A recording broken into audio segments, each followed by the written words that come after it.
Saat ini mari kita mengucap syukur kepadanya. 1, 2, 3. Silakan, Adik.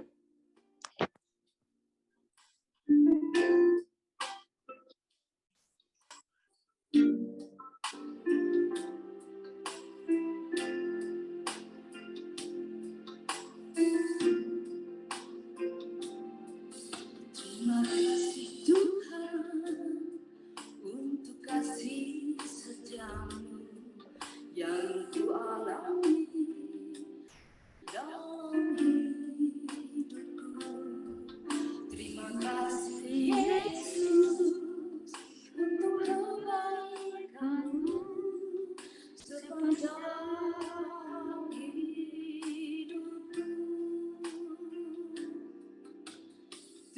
Terima kasih Yesusku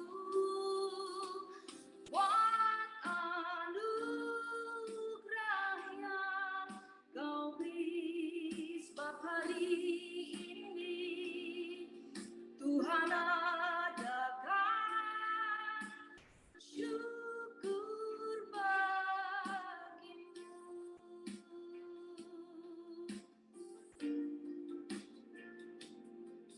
Terima kasih Tuhan untuk kasih setiamu yang ku alami dalam hidupku.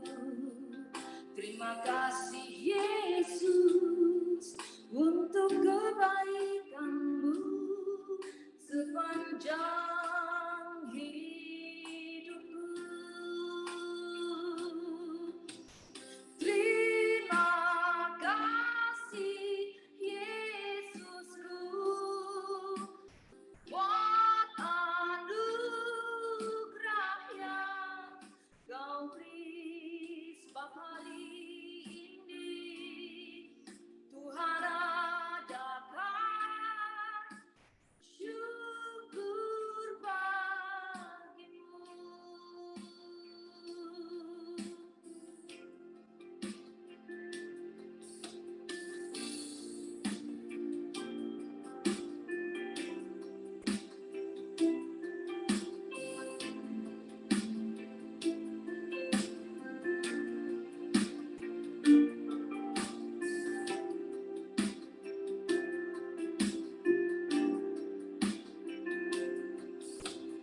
Terima kasih Yesusku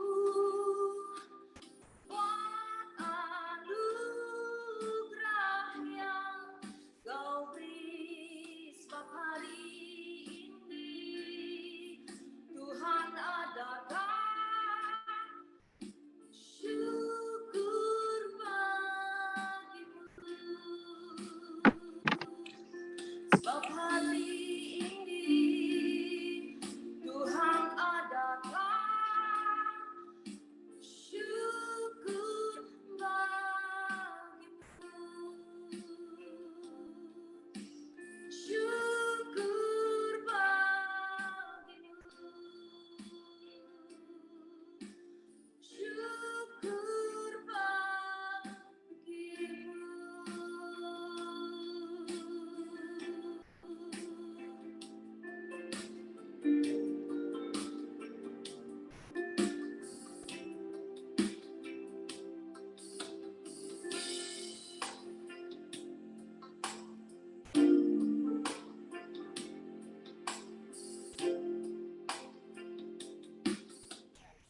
Oke. Terima kasih pujiannya menyentuh di hati ini. Sangat luar biasa pujiannya ya.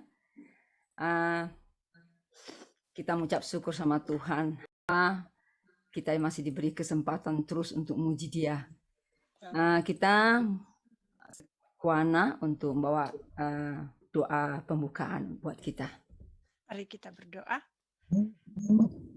Terima kasih Allah Bapa, Tuhan kami Yesus Kristus dan Roh Kudus untuk kesempatan sore hari ini. Kami mengucap syukur terima kasih Tuhan untuk segala anugerah yang boleh kami alami setiap hari. Ya, Bapa, kami datang ke hadirat-Mu pada sore hari ini. Kami mohon agar kiranya Roh Kudus-Mu memberkati kami sekalian dan juga memberkati internet yang ada di udara juga Tuhan. Ya, Biarlah kiranya Tuhan kami dapat bersekutu dengan leluasa dan Roh Kudus-Mu akan membungkus kami masing-masing dan semua ada yang di udara, dan penuhi hati dan pikiran kami dengan ya Tuhan. kuasa Roh Kudus-Mu.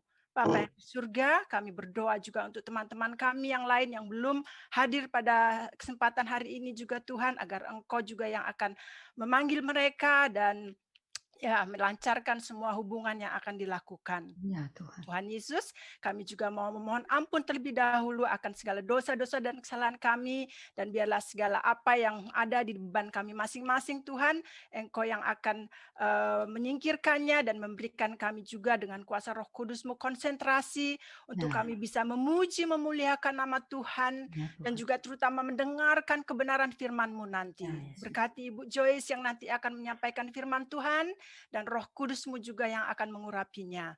Berkati kami masing-masing sekaliannya Bapa, dan biarlah kami puji dan kami muliakan nama Tuhan kami, Tuhan dan Juru Selamat kami yang penuh dengan anugerah dan kasih karunia dan kemurahan dan kebaikan. Kami puji dan kemuliakan nama-Mu. Di dalam nama Tuhan kami Yesus Kristus kami berdoa. Amin. Amin. Mari semua katakan amin dulu. Nggak dengar suaranya. Amin. Amin. Haleluya. Haleluya. Amin. Puji Tuhan. Kita sekarang lanjutkan dengan pujian.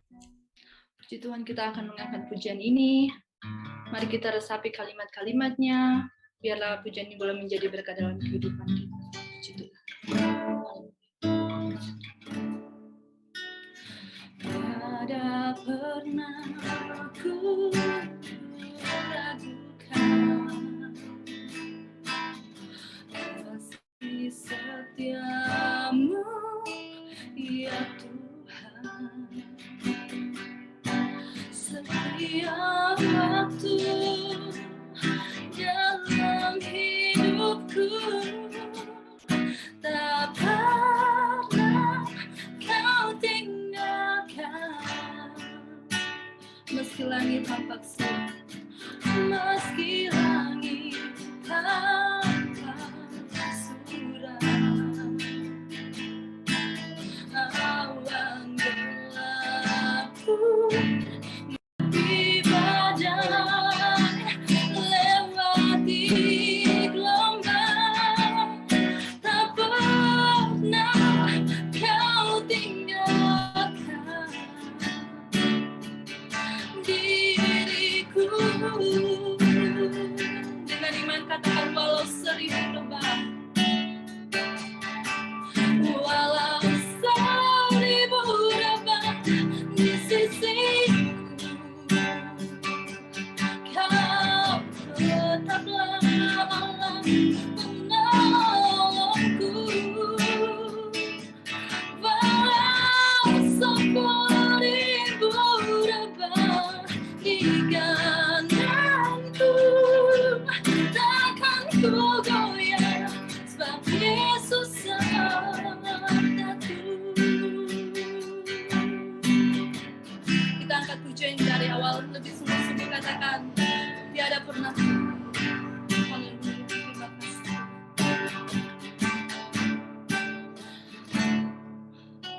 Oh, tiada pernah ku ragukan kasih setiamu, ya Tuhan. Ini pengakuan kami Tuhan. Setiap waktu dalam hidupku, tak pernah kau tinggalkan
takkan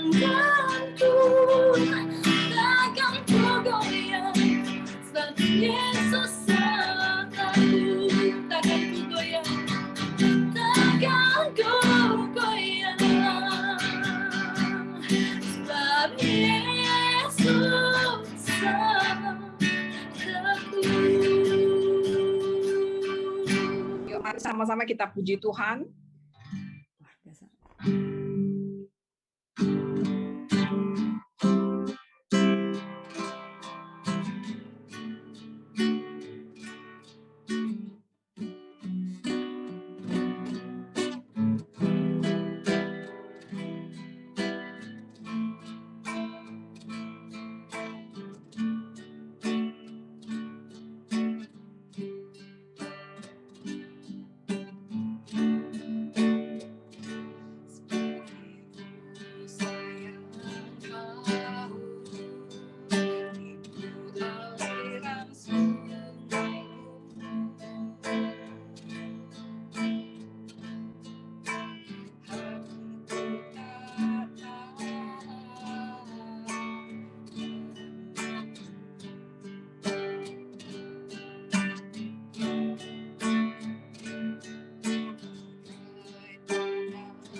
Haleluya.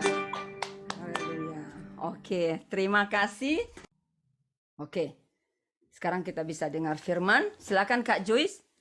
Ya, selamat malam semuanya. Terima kasih banyak untuk pujiannya, untuk juga suara-suara merdunya dan lagu-lagunya yang sangat memberkati. Luar biasa, Tuhan boleh pakai kalian semua. Yanti, luar biasa. Suaranya saya baru pertama kali dengar, padahal sudah selama di Bielefeld, nggak tahu bahwa ada suara emasnya ya. Kejutan saya juga. Ini bulan depan nih. Karena awal-awal di Bielefeld, Yanti baru sedang mencari, dan setelah kami keluar, dia akhirnya semakin terbang tinggi. Terima kasih ya, puji Tuhan sangat memberkati.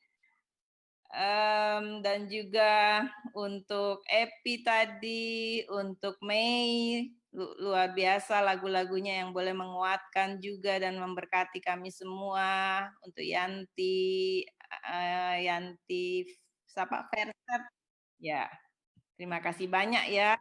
Tuhan pakai kalian dengan karunia kalian masing-masing untuk terus menjadi berkat lewat puji-pujian kalian, suara-suara kalian yang luar biasa. Tuhan mau pakai terus untuk menjadi berkat bagi banyak orang. Kita akan masuk ke dalam tema kita tentang komunikasi dalam pernikahan.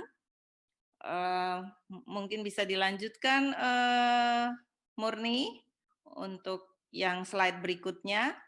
Kita akan masuk di dalam bagian firman Tuhan ini, tapi sebelumnya mari kita berdoa sebentar. Ya Tuhan, kami memuji Engkau, berterima kasih untuk waktu di mana Tuhan boleh berikan bagi kami memuji, memuliakan Engkau, mendengarkan kesaksian-kesaksian yang luar biasa, baik dari Wati maupun dari Koane. Luar biasa Tuhan telah menolong mereka di dalam pergumulan yang berat, tapi Tuhan telah membuktikan diri sebagai Allah yang menopang mereka dan mereka akan menjadi jawaban atas seluruh pergumulan mereka. Tuhan, terima kasih. Terima kasih banyak bahwa saat ini Engkau juga mau melayani kami dengan firman-Mu. Oleh sebab itu Tuhan, kami mohon di dalam nama Tuhan Yesus, Tuhan lawat semua internet kami supaya bisa berfungsi dengan baik Tuhan. Baik internet hamba maupun internet teman-teman yang mendengarkan hamba berdoa di dalam nama Tuhan Yesus. Supaya Engkau tolong Tuhan. Tolong Tuhan Yesus Kristus, supaya benar-benar ini boleh berfungsi dengan baik, sehingga kami tidak ada kendala, karena apa yang kami lakukan pelayanan pada malam hari ini. Tuhan Yesus, hamba berdoa, kiranya Roh Kudus hadir, memimpin, menolong, menguatkan, menghibur, menjamah kami masing-masing lewat firman Tuhan ini, dan Tuhan juga menolong kami, baik yang hamba yang berbicara maupun semua yang mendengar. Tuhan urapi, Tuhan kuatkan, dan Tuhan hadir dan pimpin dari awal, pertengahan, sampai akhir. Kami tolak segala pekerjaan iblis dan kuasa kegelapan yang mau mengganggu dalam bentuk apapun. Kami tidak izinkan, kami serukan kemenangan Yesus untuk jam ini, untuk waktu ini, dan untuk firman-Mu. Berfirmanlah karena kami anak-anak-Mu sedia untuk mendengar dalam Kristus Yesus Tuhan kami. Amin. Kita akan bahas tema tentang komunikasi dalam pernikahan. Saya mengajak kita untuk membaca satu bagian firman Tuhan dari Galatia 5 ayat 22 dan ayatnya yang ke-23. Tetapi buah roh ialah kasih, sukacita, damai sejahtera, kesabaran, kemurahan, kebaikan, kesetiaan, kelemah lembutan, penguasaan diri. Tidak ada hukum yang menentang hal-hal itu. Ayat 24, barang siapa menjadi milik Kristus, ia telah menyalibkan daging dengan segala hawa nafsu dan keinginannya. Ayat 25, jikalau kita hidup oleh roh, baiklah hidup kita juga dipimpin oleh roh. Dan janganlah kita gila hormat, janganlah kita saling menantang dan saling mendengki. Untuk mendasari tema komunikasi kita pada malam hari ini, itulah ayat firman yang saya mau berikan untuk Bapak Ibu sekalian, Ibu sekalian, tentang komunikasi dalam pernikahan, karena itu adalah hal yang sungguh penting, yang sungguh kita semua butuh di dalam relasi kita, relasi pernikahan kita, bahkan relasi keseharian kita dengan sesama. Kita pasti berkomunikasi dan kita pasti berbicara satu dengan yang lain, dan untuk terjalinnya satu relasi kita pasti akan berkomunikasi karena itu penting. Slide yang kedua, Murni bisa tunjukkan?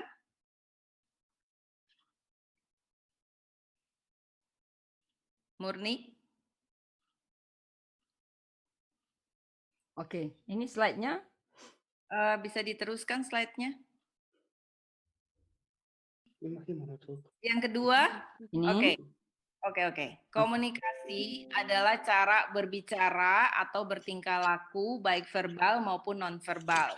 Jadi kita berkomunikasi berarti kita berbicara satu dengan yang lain. Lawan bicaranya kita bisa dalam keluarga, bisa suami kita, anak kita. Lawan bicara kita kalau di luar adalah teman kah, tetangga kah, orang di pekerjaan. Kita berkomunikasi dengan mereka berarti kita berbicara. Kita berbicara dengan mereka. Dalam berkomunikasi dan cara kita berbicara atau bertingkah laku itu bisa verbal, bisa non-verbal. Verbal yang dimaksudkan artinya kita berbicara atau kita bertingkah laku menggunakan kata-kata kita, ya, itu berarti verbal, ya, secara lisan kita bisa menggunakan itu. Tapi bisa juga cara berbicara atau bertingkah laku kita itu secara non-verbal. Non-verbal artinya tidak secara langsung dengan kata-kata, tetapi bisa menggunakan mimik, bisa menggunakan gerakan tubuh kita, menggunakan mata, menggunakan gerakan tangan, gerakan wajah, seperti itu. Itu yang dimaksud dengan komunikasi yang non-verbal. Nah,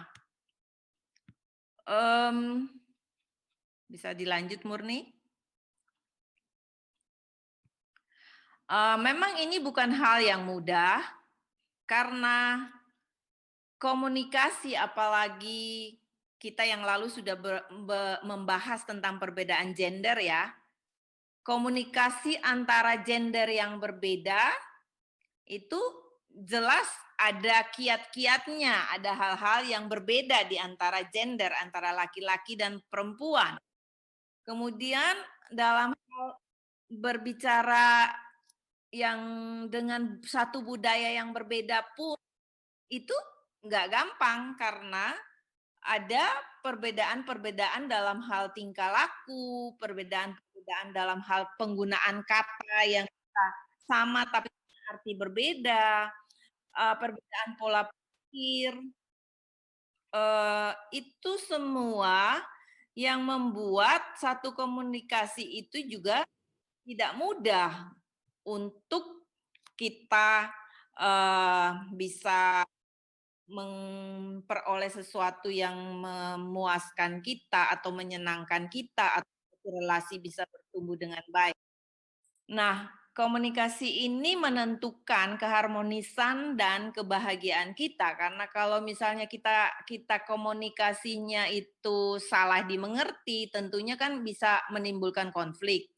Komunikasi kita itu misalnya nggak bagus, karena misalnya juga mungkin tidak terjadi komunikasi sama sekali, seperti yang lalu kita sudah bahas, penghambat komunikasi itu adalah HP, TV, seperti itu, ya, yang sekarang ini lagi banyak sekali grup-grupnya dengan WA, dengan Zoom, akhirnya kita itu punya waktu habis hanya untuk gadget, kita punya waktu habis untuk media massa, sehingga waktu untuk berkomunikasi baik verbal itu, apalagi verbal, ya, sudah bermasalah sekarang dengan meningkatnya hal-hal yang mengganggu komunikasi itu. Sehingga ini menjadi tidak mudah untuk zaman sekarang ini, di mana sudah banyak kegiatan-kegiatan online yang menghabiskan banyak waktu. Sementara komunikasi itu penting karena menentukan keharmonisan dan satu kebahagiaan, ya. Apalagi untuk kita para wanita, komunikasi di mana kita sudah tahu bahwa kebutuhan kita berbicara dengan laki-laki kan sangat berbeda. Masih ingat pelajaran yang lalu kebutuhan wanita dalam berbicara berapa kata dalam sehari? Nyambung. Pokoknya banyak wanita yang ngomong. 20.000 kata. Betul, sampai Mana ya? Siapa yang jawab? Yanti.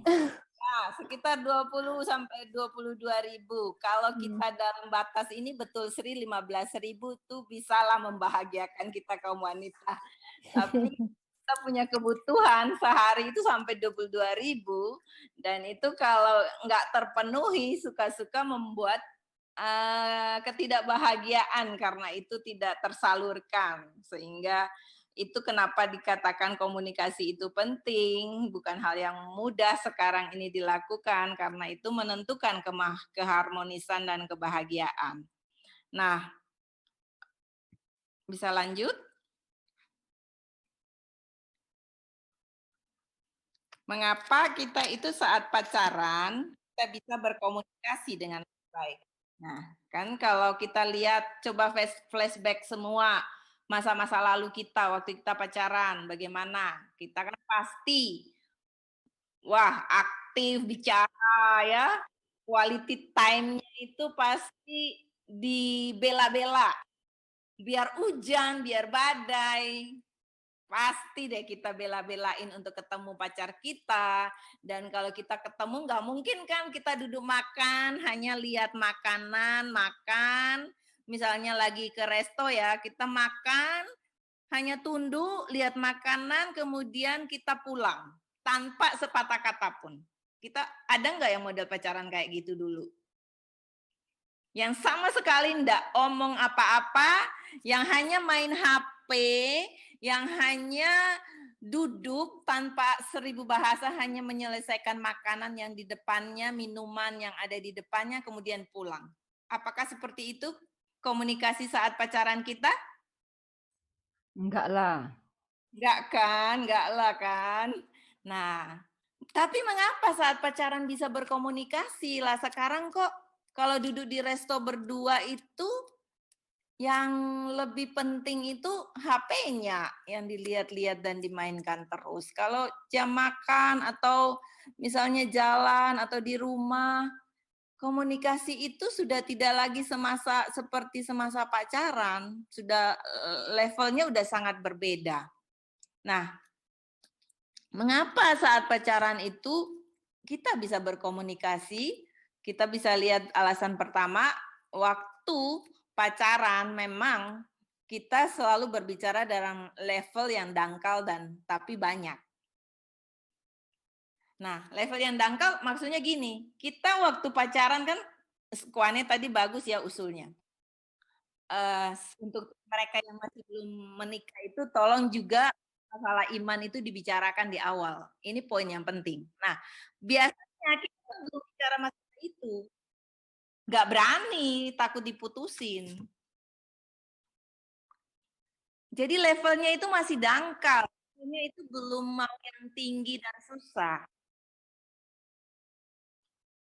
Karena kita takut untuk putus atau ya diputuskan atau hubungan kita bermasalah hanya karena kita sudah berbicara yang dalam-dalam. Nah, karena kurang dalam ini, level yang dangkal ini, sehingga kita tuh komunikasinya itu nggak problem. Komunikasinya lancar-lancar aja, fine-fine aja. Setiap ketemu. Nah, sementara komunikasi itu juga butuh proses waktu. Waktu yang lama. Sementara waktu pacaran kan waktu ketemu paling sebentar. Kan enggak seharian, enggak 24 jam. Waktu pacaran kan hanya sebentar. Nah, menikah 24 jam satu atap. Ya, dengan keperbedaan yang ada dalam komunikasi antara laki-laki dan perempuan yang satu 22.000, yang satu 7.000. Itu sudah langit dan bumi. Mulai di situ ada konflik-konflik di dalam berkomunikasi. Mulai di situ ada muncul salah paham, muncul luka melukai, muncul juga ketidakbahagiaan karena komunikasi yang tidak dimengerti, komunikasi yang korslet dan lain sebagainya. Yang kedua, komunikasi saat pacaran itu hanya yang sesuai dengan kenyamanan, dengan jadwal, dengan kerinduan, dengan mood. Ya, jadi kalau saya pas ada mood, ya mau ketemu. Kalau saya lagi nggak ada mood, pasti biar ditawarin ketemu mungkin belum mau. Ya, Sehingga itu kita ketemu dalam keadaan biasanya moodnya masih baik karena juga senang dan mau rindu ya. Jadi pasti mau ketemu dan mau berkomunikasi. Dan komunikasinya hanya hal-hal yang nyaman itu, hal-hal yang tidak nyaman itu kita hindari. Kita tidak mau diskusikan hal-hal yang tidak nyaman. Kita nggak mau itu. Di apa namanya? Di dalam pernikahan yang misalnya menuntut ada harga belis atau harga mahar yang tinggi, hampir kita tidak pernah di masa pacaran di awal itu berbicara tentang mahar atau belis atau mas kawin. Apalagi kalau suku yang menentukan mas kawin atau belis atau mahar itu cukup tinggi. Kita nggak mau bicarakan itu. Padahal nanti lama-lama akhirnya ada yang akhirnya tidak jadi menikah hanya karena maharnya terlalu tinggi dan tidak jadi untuk menikah. Ini tapi di awal tidak mau dibicarakan karena takut menimbulkan masalah. Itu nanti aja, nanti kalau sudah mendekat hari H-nya baru kita diskusikan. Akhirnya kadang-kadang menjadi ribut hanya harga mas kawin atau mahar. Nah ini level pacaran itu masih seperti itu sehingga jarang ada konflik di saat pacaran. Berbeda dengan saat menikah. Karena di saat menikah itu sudah levelnya naik. Komunikasinya itu sudah banyak. Apalagi tinggal seatap dalam 24 jam, dalam keperbedaan yang ada, baik gender maupun budaya, cara berpikir, cara bertingkah laku, semuanya itu berbeda, tinggal dalam satu atap. Nah ini mulai menyebabkan konflik dalam berkomunikasi. Karena apa? Karena ada harapan yang tidak terpenuhi. Ada tuntutan. Harus ini, ya. Yang lalu kita sudah berbicara masalah misalnya keharusan-keharusan tertentu, misalnya sandalnya harus diletakkan di mana, kemudian piringnya itu dicuci apa enggak, kamar mandinya dilap apa enggak, odolnya ditaruh posisinya bagaimana, dipencet dari bawah atau dipencet dari tengah. Itu aja semua menimbulkan konflik. Karena ada harapan dan tuntutan yang tidak terpenuhi. Belum lagi kalau kita sangat idealisme, sangat perfeksionis, semua harus persis ya, persis. Odolnya ini kalau tidak benar dari bawah ke atas, wah itu bisa berantem besar itu. Kalau hanya gara-gara odol, belum lagi gara-gara anak, belum lagi gara-gara uang yang mungkin nggak cukup untuk belanja, ya. Belum lagi kebutuhan-kebutuhan yang besar. Yang kecil odol aja bisa jadi masalah. Apalagi yang problem yang besar. Ini bisa menyebabkan konflik. Masalah-masalah tentang pasangan, masalah tentang anak, masalah tentang mertua, banyak yang bisa menyebabkan konflik. Nah, kebutuhan yang tidak terpenuhi secara emosional pun menjadi problem dalam komunikasi. Nggak pernah dipuji. Yang selalu dikritik, tapi tidak pernah dipuji. Itu juga menjadi masalah dalam komunikasi. Masalah obrolan, ngobrol tadi yang saya katakan. Masalah hadiah, itu juga bisa menjadi masalah. Kemudian masalah ekspresi kasih. Ya, hadiah ini ada contoh kecil ya. Saya ini barusan berulang tahun.